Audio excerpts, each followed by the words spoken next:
সন্ধ্যাবেলায় হালকা খিদে পেলে অথবা মুখরোচক কিছু খেতে মন চাইলে 1 কাপ ময়দা ও সেদ্ধ আলু দিয়ে একবার এই রেসিপিটা বাড়িতে অবশ্যই ট্রাই করে দেখতে পারেন।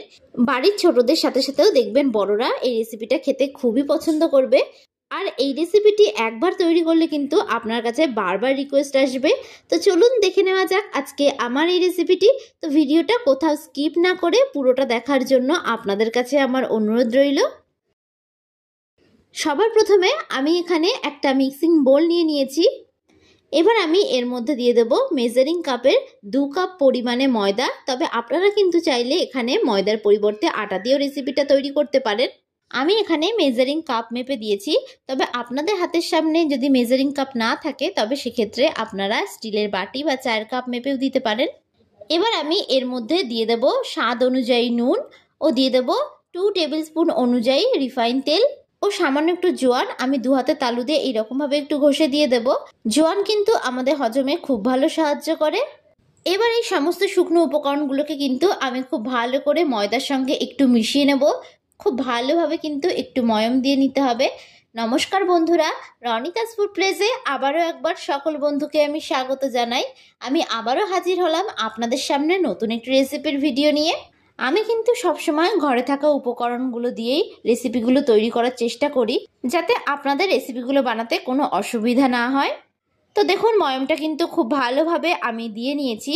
এবার আমি এর মধ্যে সামান্য সামান্য জল অ্যাড করে একটা ডো আকারে রেডি করে নেব।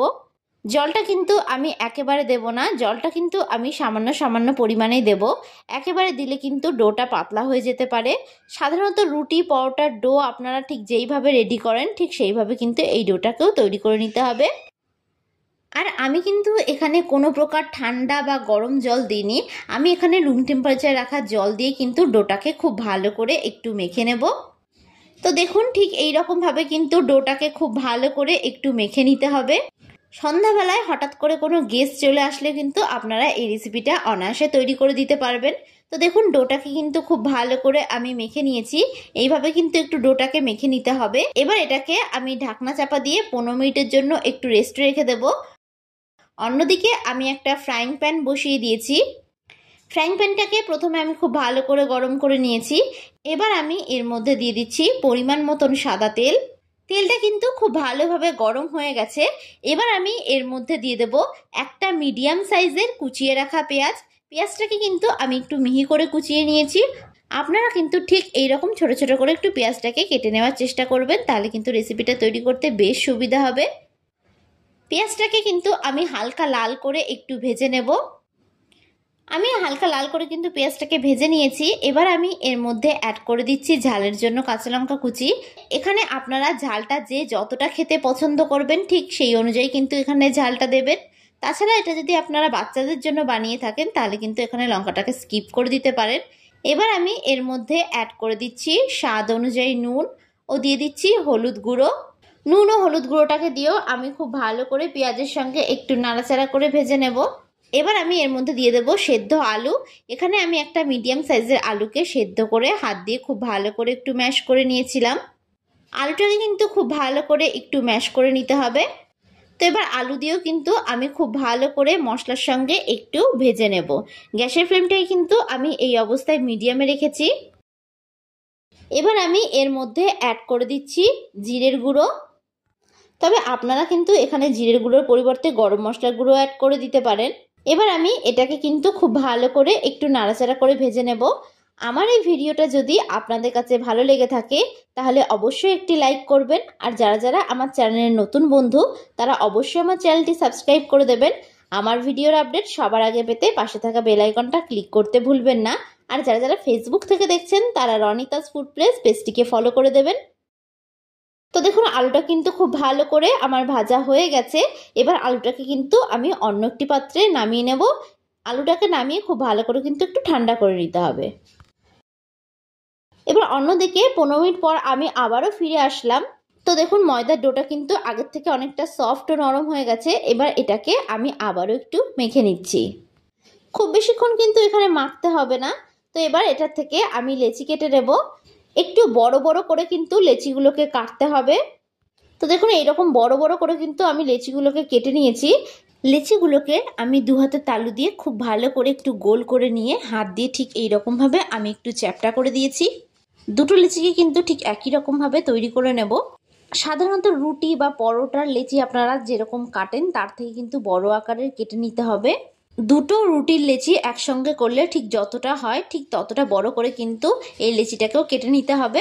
আমি এখানে 2 কাপ পরিমাণে ময়দা দিয়ে করেছি বলে দুটো লেচি হয়েছে, আপনারা কিন্তু এখানে পরিমাণটা কম বেশি করে করতেই পারেন। এবার আমি এখানে চপিং বোর্ডের ওপর একটা লেচি নিয়ে নিলাম। এবার আমি এর উপর থেকে সামান্য পরিমাণে একটু ময়দা ছড়িয়ে দেব। ময়দা দিয়ে লেচিটাকে আমি খুব ভালো করে একটু কোট করে নেব। এবার একটা বেলনির সাহায্যে আমি একটু বেলে নেব। আমি এখানে ময়দা দিয়ে বেলেছি, তবে আপনারা কিন্তু চাইলে এখানে তেল দিয়েও বেলতে পারেন। এভাবে কিন্তু খুব ভালো করে একটু বেলে নিতে হবে। এটাকে কিন্তু খুব বেশি মোটা করেও বেলা যাবে না, আবার খুব বেশি পাতলা করেও বেলা যাবে না, মিডিয়াম করে কিন্তু একটু বেলে নিতে হবে। তো দেখুন এইরকম ভাবে কিন্তু খুব ভালো করে আমি বেলে নিয়েছি। এবার আমি এর মধ্যে আগে থেকে যে আলুর পুরটা রেডি করে রেখেছিলাম সেই পুরটাকে হাত দিয়ে ঠিক এইরকম ভাবে একটু দিয়ে নেব। এইভাবে কিন্তু পুরটাকে হাত দিয়ে রুটির চারিদিকে খুব ভালো করে একটু ছড়িয়ে দিতে হবে। এইরকম ভাবে কাজটা করবে, তাহলে কিন্তু কাজটা খুব সহজেই হয়ে যাবে। তো দেখুন রুটির চারিদিকে কিন্তু আমি আলুর পুরটাকে খুব ভালো করে মাখিয়ে নিয়েছি। এবার এটাকে আমি ফোল্ড করে দেব। এইরকমভাবে আমি কিন্তু একটু ভাঁজ করে দিলাম। তো দেখেই নিলেন কিভাবে আমি ভাঁজটা করে নিলাম। এবার একটা ছুরির সাহায্যে এগুলোকে ঠিক আমি এরকম লম্বালম্বি বরাবর কেটে নেব। এরকমভাবে লম্বা লম্বা করে খুব ভালো করে কিন্তু আমি এটাকে কেটে নিয়েছি। এইভাবে কাজটা আপনারা করে নেবেন, তাহলে দেখবেন কাজটা খুবই সহজ মনে হবে। তো দেখুন এখানে কিন্তু আমার কাটাটা কমপ্লিট হয়ে গেছে। এবার এখান থেকে আমি এই দুটো অংশ নিয়ে নিলাম। দুটো অংশ নিয়ে একটার উপর একটা রেখে এইরকম ভাবে দু হাত দিয়ে আমি খুব ভালো করে একটু মুড়িয়ে নেব। এইরকম ভাবে দুদিক থেকে কিন্তু খুব ভালো করে একটু মুড়িয়ে নিতে হবে। তো দেখুন এটা কিন্তু আমার রেডি হয়ে গেছে। তো আরেকটা আমি অন্য পদ্ধতিতে আপনাদেরকে করে দেখাচ্ছি। আগেরটাতে আমি দুটো নিয়ে করেছিলাম, এখানে কিন্তু আমি একটা নিয়ে নিলাম। একটা নিয়ে দু হাত দিয়ে এরকম ভাবে আমি একটু পেঁচিয়ে দিলাম। তো দেখুন খুব সুন্দরভাবে কিন্তু তৈরি হয়ে গেছে। কাজটা কিন্তু খুবই সহজ, আপনারা খুব ভালো করে লক্ষ্য করলে কিন্তু কাজটা খুব সহজেই করে নিতে পারবেন। তো সবগুলোকে কিন্তু ঠিক একই রকম ভাবে আমি তৈরি করে নেব। এগুলো কিন্তু দেখতে খুবই সুন্দর লাগছে। তো সবকটা তৈরি করে আমি আপনাদেরকে একেবারে দেখাচ্ছি। তো দেখুন সবগুলোকে কিন্তু আমি এখানে তৈরি করে নিয়েছি। তো দেখুন এগুলো দেখতে কিন্তু কতটা সুন্দর লাগছে। এবার অন্যদিকে আমি একটা ফ্রাইং প্যান বসিয়ে নিয়েছি, তবে আপনারা কিন্তু চাইলে এখানে একটা কড়াইও ব্যবহার করতে পারেন। আমি এর মধ্যে বেশ খানিকটা পরিমাণে তেল দিয়ে দেব। তেলটা কিন্তু একটু বেশি পরিমাণে এখানে দিতে হবে। এবার হাই ফ্লেমে তেলটাকে আমি খুব ভালো করে একটু গরম করে নেব। তেলটা যখনই খুব ভালোভাবে গরম হয়ে আসবে তখন আমি গ্যাসের ফ্লেমটাকে মিডিয়ামে করে দেব, আর এগুলোকে একে একে আমি তেলের মধ্যে দিয়ে দেব।